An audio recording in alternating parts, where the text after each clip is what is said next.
ऐसी खबर जो पूरी दुनिया में तूफान ला दे, एक ऐसा संकट जो किसी भी पल एक बहुत बड़े युद्ध का रूप ले सकता है।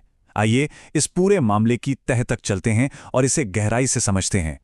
जी हां, ईरान पर 37 सालों तक शासन करने वाले सुप्रीम लीडर आयातुल्लाह खामेनेई की हत्या कर दी गई है।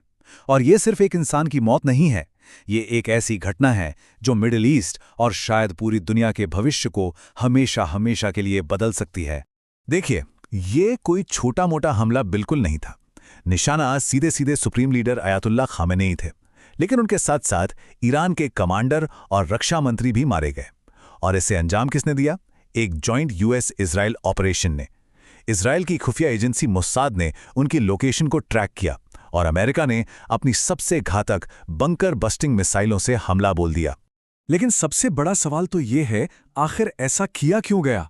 यह सिर्फ एक हमला नहीं था, बल्कि ईरान में सत्ता को जड़ से उखाड़ फेंकने की एक सोची समझी कोशिश थी। इस हमले के पीछे दो अलग अलग कहानियां बताई जा रही हैं। एक तरफ तो अमेरिका का ऑफिशियल बयान है कि वो ईरान के न्यूक्लियर प्रोग्राम को रोकना चाहते थे और वहां डेमोक्रेसी यानी लोकतंत्र लाना चाहते थे। लेकिन जो असली मकसद लगता है वो कुछ और ही है।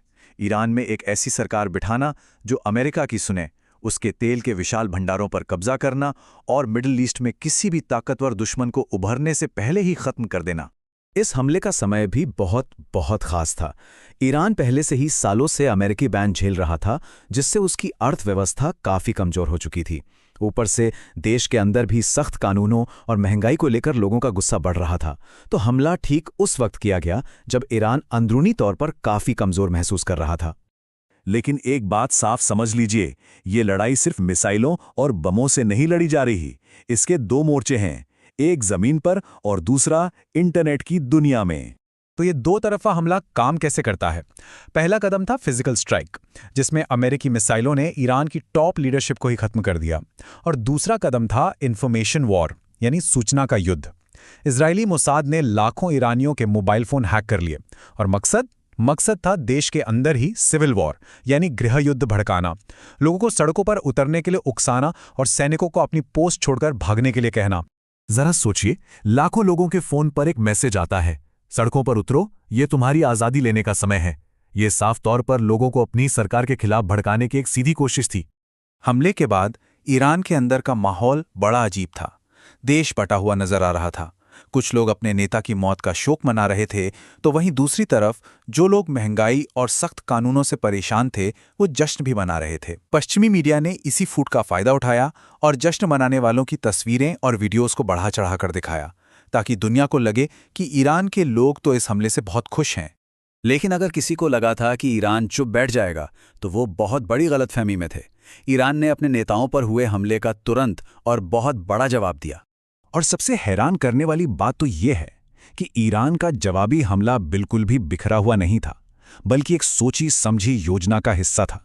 ऐसा लगता है कि सुप्रीम लीडर खामेनेई को शायद अपनी हत्या का अंदेशा पहले से ही था, इसीलिए उन्होंने जवाबी हमले के प्लान को पहले से ही मंजूरी दे रखी थी। और यही वजह है कि उनकी मौत के सिर्फ 1 घंटे के अंदर ईरान ने पलटवार कर दिया। और ये पलटवार कोई छोटा मोटा नहीं था। ईरान ने 1 या 2 नहीं बल्कि 7 से भी ज्यादा देशों पर एक साथ हमला बोल दिया। ये उनके गुस्से और ताकत दोनों का प्रदर्शन था। ईरान के निशाने पर कौन कौन थे?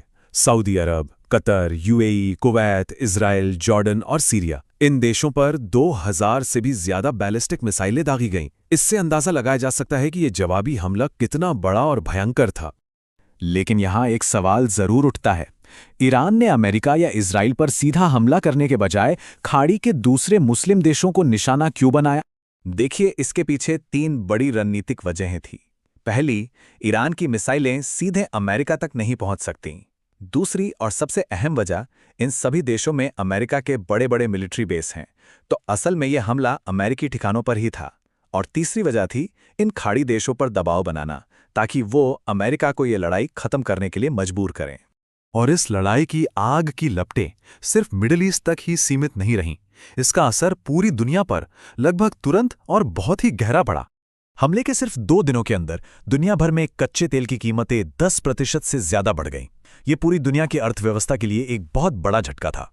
इसकी एक सबसे बड़ी वजह है हॉर्मुज़ जलडमरू मध्य। ये सिर्फ 30 किलोमीटर चौड़ा एक समुद्री रास्ता है, लेकिन दुनिया का 20% तेल यहीं से गुजरता है। अब ये इलाका एक वॉर जोन बन चुका है, और इसके बंद होने का मतलब है दुनिया भर में व्यापार का रुकना और महंगाई का आसमान छूना। तो सबसे बड़ा सवाल जो आज हर किसी के मन में है, क्या यह तीसरे विश्व युद्ध की शुरुआत है? फिलहाल इसकी संभावना कम लगती है। देखिए, एक वर्ल्ड वॉर के लिए जरूरी है कि दुनिया दो बड़े और ताकतवर गुटों में बंट जाए, लेकिन इस मामले में ये एक तरफा संघर्ष ज्यादा लग रहा है, जहां कई देश मिलकर एक देश के खिलाफ हैं। हालांकि ये वर्ल्ड वॉर नहीं है, पर लड़ाई फैल जरूर रही है। जर्मनी, फ्रांस और यूके ने भी ईरान के खिलाफ एक्शन लेने की धमकी दी है। सऊदी अरब और यूएई भी अब पलटवार की तैयारी कर रहे हैं। वहीं दूसरी तरफ ईरान के सहयोगी माने जाने वाले रूस और चीन सिर्फ बयानों से ही समर्थन दे रहे हैं, कोई मिलिट्री एक्शन नहीं ले रहे। तो ये पूरा संकट हमें एक बहुत बड़े और गंभीर सवाल के साथ छोड़ जाता है कि जब एक सुपर पावर बिना किसी रोक टोक के कुछ भी करने लगे, तो उसका अगला निशाना कौन होगा।